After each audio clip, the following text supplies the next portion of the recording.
La televisión debería ser más imparcial. Creo que es importante que estén más Yo me presentes. sienta bien representada. Yo veo lo que me interesa.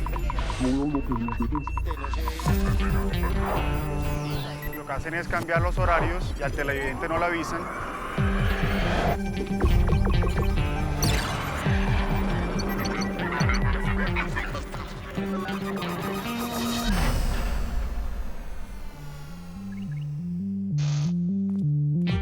La televisión evoluciona y nosotros con ella. Ustedes no están solos. Aquí estamos para que sigamos haciendo juntos la televisión que queremos.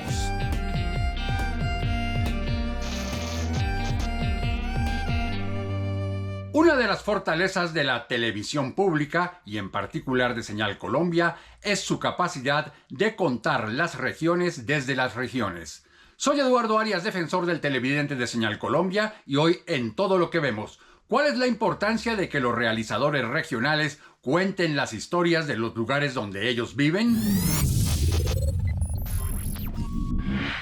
Repetidamente se oye decir que Colombia es un país de regiones. Además, los colombianos celebramos el hecho de que nos reconocemos ya, a partir de la Constitución de 1991 sobre todo, como un país pluriétnico y multicultural, además de muy biodiverso. Y eso se ha reflejado de una u otra manera en la producción audiovisual del país. Uno de los temas bien importantes que ha traído esta descentralización es la necesidad no solamente de contar el país, sino que cada región se cuente a sí misma, que sean los habitantes de las regiones quienes hagan los relatos, no unos grupos de televisión que van de la ciudad a los sitios remotos, hacen la investigación y el programa, lo cual está muy bien, pero no siempre es suficiente. En esta tarea de que las regiones se cuenten a sí mismas, ha sido bien importante el papel de la televisión regional, los programas regionales. Pero Señal Colombia también ha tenido un gran protagonismo en este aspecto, ya que varias de sus producciones, varias de sus series han sido creadas desde las regiones. Comunidades indígenas y afrocampesinas que narran sus propias historias. Y también ha habido convocatorias en la cual se le pide a los realizadores de las regiones que hagan sus propios programas. Obviamente eso no significa que desde la ciudad se puedan hacer grandes proyectos audiovisuales de gran importancia. Recientemente Señal Colombia presentó el documental Los Reyes del Orinoco, una expedición científica que habla de la liberación de unos cocodrilos en el magno río que marca la frontera de Colombia con Venezuela. Por eso hoy en Todo lo que vemos queremos preguntarnos: ¿qué tan importante es que las regiones se narren a sí mismas a través de la televisión y otros medios audiovisuales? ¿Los medios de comunicación sí le prestan la debida atención a las regiones? Para conocer más detalles acerca de la realización de televisión desde las regiones, hemos invitado al programa a Juan Manuel Vuelvas. Él es realizador audiovisual y además ha ocupado cargos directivos en la televisión regional. Más exactamente, fue gerente de Telecaribe. Juan Manuel, muchísimas gracias por haber aceptado esta invitación a Todo lo que vemos. Hola Eduardo, ¿cómo estás? Muchas gracias por la invitación. Es un placer estar aquí contigo y poder conversar sobre la televisión pública de Colombia y sobre todo de la televisión desde las regiones. Juan Manuel, cuéntenos su experiencia de crear, dirigir, producir e incluso gerenciar proyectos audiovisuales desde las regiones. Producir, dirigir, crear y gerenciar desde las regiones es realmente bastante complejo. Es trabajar un poco desde la carencia financiera y suplirlo con mucha creatividad en términos generales. Pero es también muy importante porque es una voz que se hace desde las regiones del país precisamente en contraposición a todo lo que siempre ha permeado la televisión nacional, que es por supuesto el centralismo y la visión centralista de un país como Colombia. Entonces yo sí creo que es sumamente importante, a pesar de las carencias, la voz desde las regiones. Desde allá trabajamos, imagínate, toca trabajar con menores presupuestos, con gente que está empezando muchas veces, toca formar muchísima gente y cuando ya eso ocurre se los llevan para Bogotá porque ya son talentosos, se los llevan para el centro del país. Entonces es una lucha diaria. En términos de calidad y cantidad, ¿qué tanto ha podido la televisión regional narrar las historias de las distintas zonas del país? Bueno, en términos de calidad, yo creo que ha habido un avance significativo en los últimos 10 años de la televisión pública, donde profesionales de distintos lugares han venido a aportar lo que se necesita para ese crecimiento. La televisión pública pasó de ser una televisión que tenía contenidos muy sencillos y simples a tener contenidos competitivos, de alta calidad, de distintos tipos de narración. La televisión pública hace unos 10 años no se atrevía a hacer contenidos de ficción, por ejemplo, y a raíz precisamente de La Niña Emilia, un contenido que hicimos cuando gerenciaba Telecaribe, se abrió una puerta muy grande e importante para la producción de contenidos de ficción de la televisión pública. Y te contesto un poco la segunda parte de la pregunta desde allí, porque antes se hacía, por ejemplo, un contenido de ficción, 2 contenidos de ficción al año, y hoy se producen más de 20 contenidos de ficción al año. Eso quiere decir que la televisión pública ha crecido y sigue creciendo muchísimo en calidad y en cantidad de buenos contenidos en su propuesta de valor desde las regiones. ¿Cuál experiencia recuerda usted en particular, ya sea como realizador o como directivo, o ambas? Para recordar, sin duda, Déjala morir, la historia de La Niña Emilia, una cantante regional costeña maravillosa. Yo creo que es un gran tema para recordar. En un momento cuando las narconovelas eran las líderes en el país, hicimos en Contrasentido un contenido que tenía que ver con la música y con la superación de una mujer a la que le llega la fama tarde, pero que además logra trascender con su música ya prácticamente a sus 50 años. Esa historia que narramos sin concesiones de ningún tipo, es decir, narramos siendo costeños, hablando como costeños, con nuestra propia manera de decir las cosas y de pensar, sin hacer ninguna concesión como venían haciendo caricaturas sobre los costeños a nivel nacional, funcionó muy bien. Nos fuimos a pelear además en el prime time contra las televisiones nacionales y logramos ratings históricos que lograron abrir la senda para que otros canales públicos también hicieran ficción. Pero además fue muy hermoso porque logramos juntar a muchísimos de los actores nacionales costeños con gran experiencia, actores, productores. Se sumó muchísima gente para abrir este camino y al final del día fue precisamente esa cantidad de gente que se juntó alrededor de un gran tema, lo sacamos adelante y, como les digo, abrió esa senda para que la televisión pública pudiera hacer ficción. Yo creo que eso es inolvidable, es un hito importante para la televisión pública y creo que vale la pena valorarlo y recordarlo hacia el futuro. En una época existía el paradigma de que lo bueno era lo que venía del exterior o a lo sumo lo que se hacía en Bogotá, y se veía como con cierto paternalismo lo que se hacía en las regiones y se decía, bueno, para ser hecho en la región pues no está tan mal. ¿Todavía se mantiene eso o ya las cosas han cambiado? Ahora, Eduardo, yo creo que eso está superado definitivamente. Yo creo que por un lado las tecnologías se abarataron y todo ese tema tecnológico que nos separaba de las producciones en Bogotá ya no existe.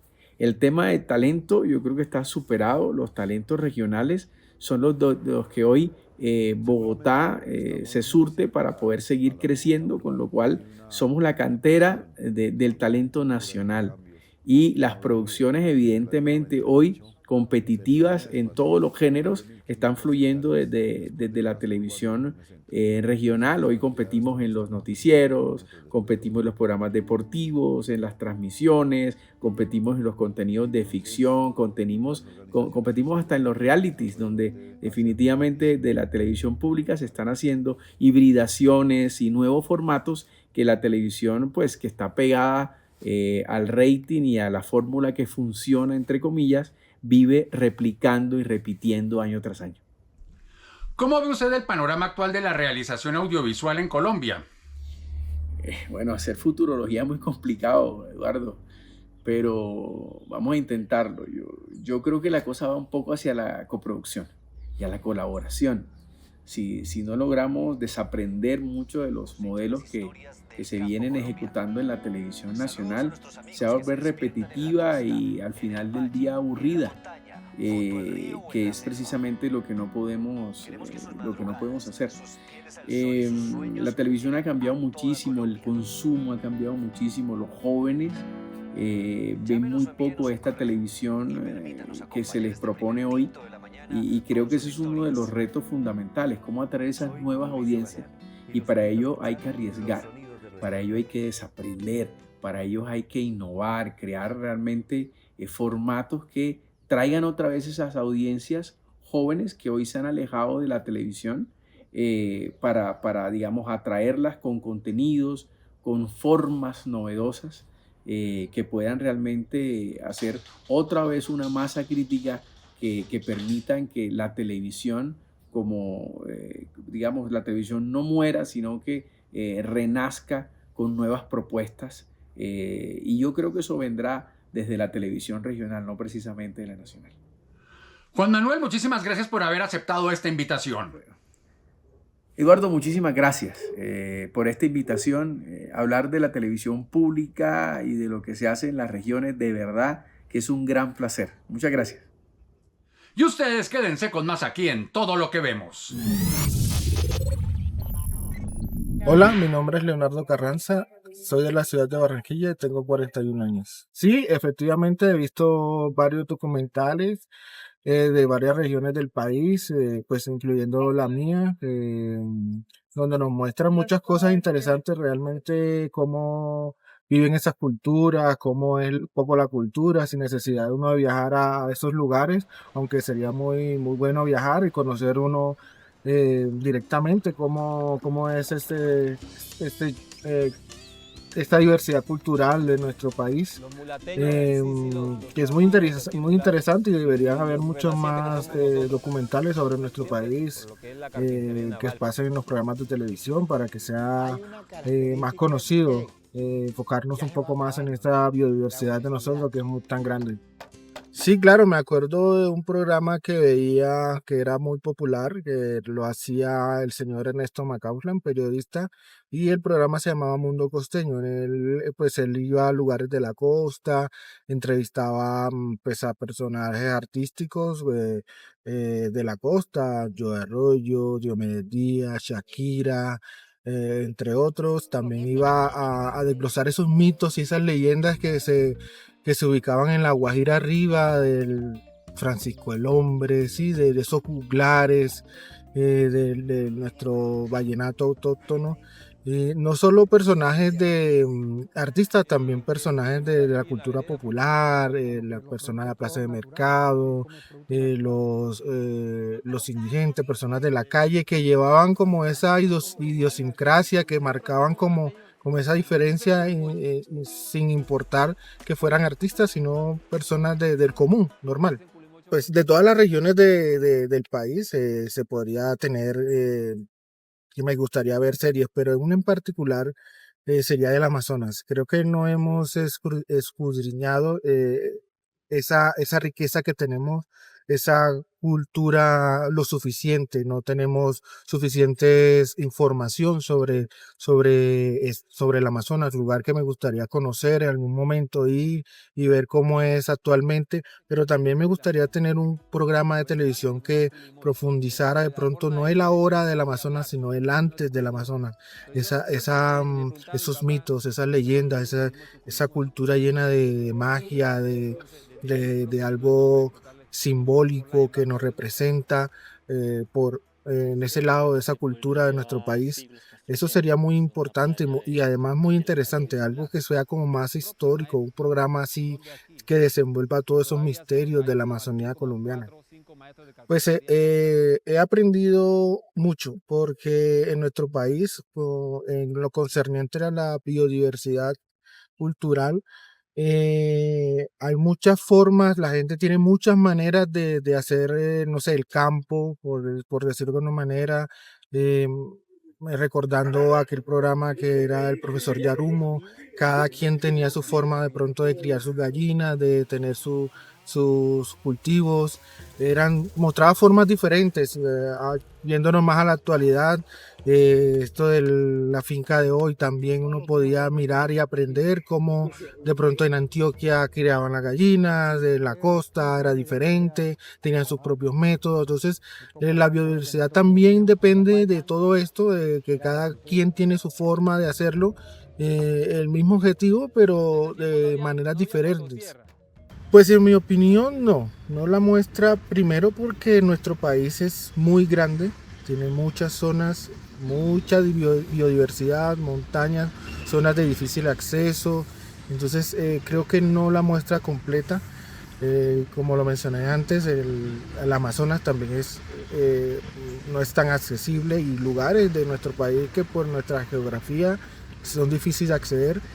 Y en segundo motivo yo diría que por el tema que siempre hemos tenido, nuestro problema de conflicto armado, lugares donde pues las personas que hacen estos documentales, estos programas no podían acceder así fácilmente a llevar cámaras, a llevar luces y todos estos equipos, y al final no los van a dejar, no se los van a permitir.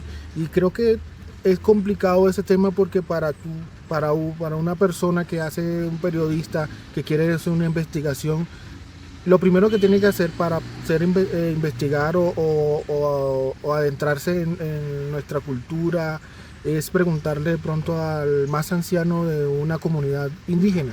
Y pues normalmente esto por el miedo, el tema de los conflictos, no hablan, pero creo que sería la forma más exacta de conocer nuestro pasado, y nuestro presente y nuestro futuro en ese sentido. Y entonces esos serían como que, pienso yo, que son los principales motivos de los cuales no tenemos toda la información sobre nuestro país. Los invito a que sigamos haciendo juntos la televisión que queremos. Para conocer detalles de cómo es la realización de un espacio de televisión en las regiones, hemos invitado a Francisco Sánchez. Él es el director de Los Reyes del Orinoco. Francisco, muchísimas gracias por haber aceptado esta invitación a Todo lo que Vemos. Hola Eduardo, muchas gracias por invitarme a este espacio de Todo lo que Vemos. Francisco, ¿cómo nació Los Reyes del Orinoco? Bueno, el documental Los Reyes del Orinoco tiene su génesis en 2023. A nosotros nos invitan a hacer el registro de la liberación de 25 cocodrilos. La Estación de Biología Tropical Roberto Franco nos hizo esa invitación. Pero de esos 25 cocodrilos del Orinoco solamente se pudieron liberar 14 cocodrilos. Entonces hicieron falta 11 por liberar, y esos 11 se iban a liberar en 2024. Así que volvimos a encontrarnos con los científicos y especialistas de la Estación de Biología Tropical Roberto Franco de la Universidad Nacional de Colombia en 2024 para registrar no solamente la liberación de esos 11 cocodrilos que hicieron falta en 2023, sino para hacer una expedición que nos permitiera encontrar a esos cocodrilos que fueron liberados en 2023 y saber en qué estado se encontraban, en qué estado de salud se encontraban, si todo estaba bien, si digamos que los cocodrilos estaban saludables, si finalmente el río en el que fueron liberados, que es el río Tomo, que es un afluente del río Orinoco, era el espacio ideal para que ellos vivieran, porque habían sido cocodrilos criados en cautiverio, y si también habían tenido crías. Esa fue la génesis, ese fue el inicio y el arranque de todo el proyecto. ¿Qué retos enfrentaron durante su realización? Bueno, dentro de la realización de Los Reyes del Orinoco hubo distintos retos. En principio, digamos que para nosotros era algo pues bastante nuevo, porque nosotros no conocíamos también el proceso de expedición para encontrar a los cocodrilos que se habían liberado en 2023. Entonces nos tocaba ir en lanchas atravesando el río Tomo, que digamos podría ser un lugar donde estuvieran los cocodrilos que se habían liberado en 2023, y estar muy atentos a que apareciera cualquier cocodrilo. Esas expediciones se hacían de día y de noche. Entonces eso era bastante interesante, pero también tenía un nivel de dificultad bastante amplio, porque pues la fotografía de noche era bastante compleja, así que no había una forma en la que uno pudiera ver directamente el cocodrilo si no era mediante el uso de linternas. En ese caso había unas personas en específico que usaban unas linternas alumbrando a todo el río mientras íbamos en una lancha, y solamente si existía un reflejo donde estaba un reflejo a la luz de la linterna, ese posiblemente era un ojo de cocodrilo. Eso nos pareció pues un reto bastante grande, como que disfrutamos mucho. Pero aparte de esto, también uno de los retos era lograr contar una historia dentro de algo que normalmente podría llegar a verse como institucional o también como algo muy científico y académico. Eso fue, creo yo, uno de los mayores retos. ¿Qué retroalimentación, qué respuestas han recibido del público que vio Los Reyes del Orinoco?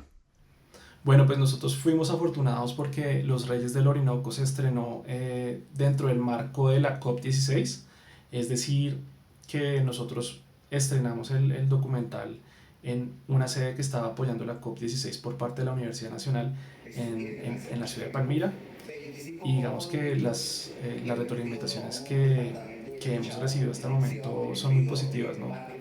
Como que las diferentes audiencias a las que ha podido llegar el documental digamos que nos permiten saber que existe como mucha empatía hacia la especie, que por el contrario de lo que se conoce desde el saber popular de la percepción que hay de los cocodrilos, existe mucho cariño hacia la especie del cocodrilo. También digamos que la comunidad académica también ha hecho un feedback bien amplio acerca de lo que les parece que es el documental respecto al trabajo científico. Respecto al trabajo que hacen todas estas personas para que puedan llevarse a cabo los procesos de conservación, y eso pues a nosotros nos deja muy contentos. ¿Cómo abordar desde la gran ciudad y también desde la academia en este caso un tema como el río Orinoco? ¿Qué herramientas y estrategias utilizaron? Bueno, en el caso de Los Reyes del Orinoco, nosotros estamos contando asuntos que tienen que ver con lo académico y lo científico. Eso en cierta forma afecta el relato, teniendo en cuenta que nuestra postura está desde estos dos epicentros pues, del saber. Sin embargo, nosotros lo que tratamos de hacer para que de alguna manera el relato sea comprendido o llegue a las comunidades y sea lo más abierto posible, es hacer un ejercicio de divulgación de la ciencia que se apoye en la empatía que pueda llegar a tener la audiencia con la temática. En este caso, nosotros queríamos contar una historia en la que se pudiera generar una empatía con la especie que es el cocodrilo del Orinoco, y también con el ejercicio y la labor de los científicos que están detrás de todo el ejercicio de conservación de la especie. Esta es una de las herramientas principales que nosotros manejamos para que, digamos que en cierta forma este saber sea entendido de pronto de una manera un poco más neutral y tratando de distanciarnos un poco de nuestra propia mirada. Otra de las cosas que nosotros hacemos es tratar de hacer una investigación lo más exhaustiva posible y también tratar de tener contacto con personas de la comunidad, de comunidades aledañas al lugar donde vamos a estar nosotros haciendo la producción, grabando, registrando. Siempre es muy importante tener en cuenta los puntos de vista de las personas que habitan el territorio, porque son esos puntos de vista lo que nos permite a nosotros no solamente avanzar técnicamente con la producción y la grabación, sino también entender cuáles son las dinámicas del territorio y cómo eso que nosotros queremos contar puede llegar a entenderse y aprenderse de la mejor manera. En su opinión, los medios de comunicación en general y en particular el sector audiovisual, ¿sí le prestan la suficiente atención a los temas como el río Orinoco que están alejados de las grandes ciudades? Bueno, hoy en día sí uno puede notar que existe un interés, digamos, desde diferentes esquinas de promover como esta mirada hacia los territorios, hacia las regiones, qué es lo que está pasando, cómo está sucediendo en esa forma de narrar al territorio, que también tiene mucho que ver con temáticas en algunos momentos de sostenibilidad ambiental y de cuidado del medio ambiente. Sí, digamos que uno puede notar un ejercicio mucho más amplio alrededor de lo que es contar temáticas alejadas posiblemente de lo urbano, un poco más hacia lo rural, hacia las comunidades. Sin embargo, yo creo que por lo menos en el caso de pues en general, pero en el caso de los procesos de divulgación alrededor del cuidado del medio ambiente, sí Colombia está instada a promover mucho más este ejercicio, teniendo en cuenta que es un país ampliamente biodiverso, digamos que cuenta con una biodiversidad a comparación de otros países mucho más amplia. Entonces yo creo que sí es muy importante que, teniendo en cuenta esto, se haga una promoción y una divulgación y una producción también de piezas audiovisuales que nos cuenten las diferentes miradas sobre el territorio, sobre las especies, sobre el cuidado del medio ambiente y sobre la sostenibilidad. Francisco, muchísimas gracias por haber aceptado esta invitación a Todo lo que Vemos. Bueno, hasta luego, Eduardo, y un saludo a toda la audiencia que nos está viendo en este momento. Así llegamos al final de este capítulo de Todo lo que Vemos, en el cual hablamos de la televisión regional y su importancia para narrar el país. Si ustedes tienen algún comentario sobre este programa o cualquier otro programa del canal, pueden hacerlo a través de las redes sociales. En X, antes Twitter, @SenalColombia, y en Facebook Senalcolombia, página oficial. Allí también pueden seguir la programación del canal. Si tienen alguna queja, sugerencia, reclamo, escríbanme defensor@rtbc.gov.co. También pueden hacerlo cuando ustedes ingresan a la página www.senalcolombia.tv. Por su atención, muchísimas gracias, y recuerden que nuestra cita es aquí para que sigamos haciendo juntos la televisión que queremos.